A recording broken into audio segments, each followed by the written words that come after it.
With me is Sam Knight, and we're talking about the Peel to Knockaloe Railway as such, and celebration of railway closures. And I think that's probably the wrong terminology, celebration, because it's 50 years coming up in September that those all finished. That, I mean, the Peel. That's right. And we've agonised for a long time as to how to mark this occasion. It's not a celebration. It's a travesty for a lot of people, I think, isn't it? Well, it was a tragedy, really. Tragedy, yeah. Because once it's gone, it's likely to remain gone. This is the thing. And in the present financial climate, it's not going to come back. At least I'm not going to see it.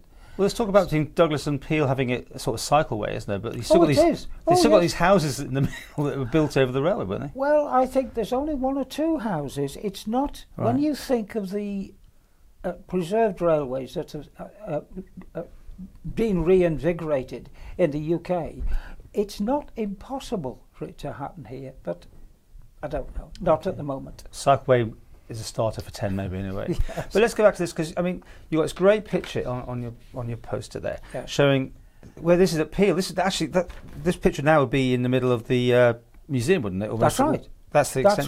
That's right. That's where we're going to assemble in the foyer of the House of Manannan, but that is in fact on the platform.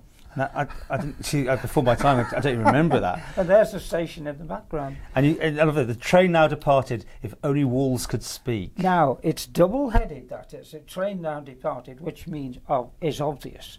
But underneath, if only walls could speak. What I want to do is to read out a list of things which that station wall has witnessed since it was built in 1908. Okay.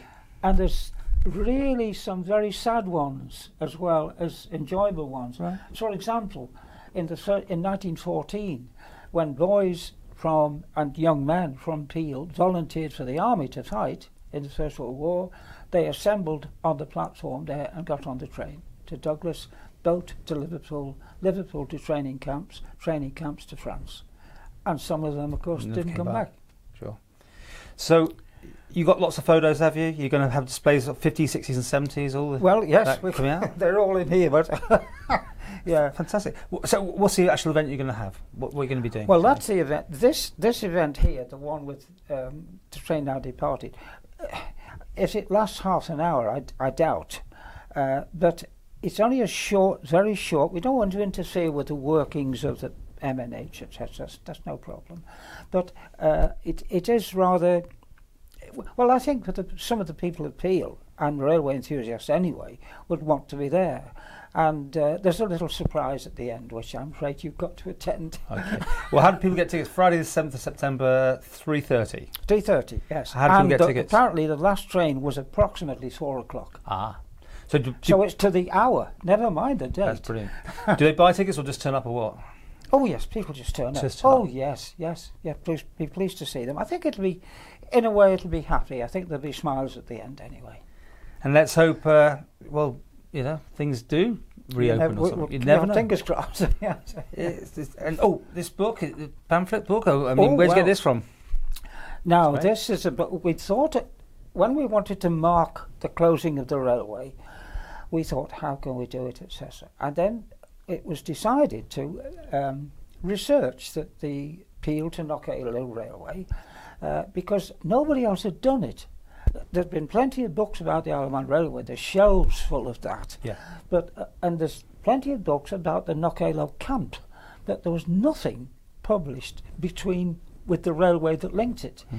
And it was realised by the British government that supplying a camp the size of Knockaloe would be impossible by road only.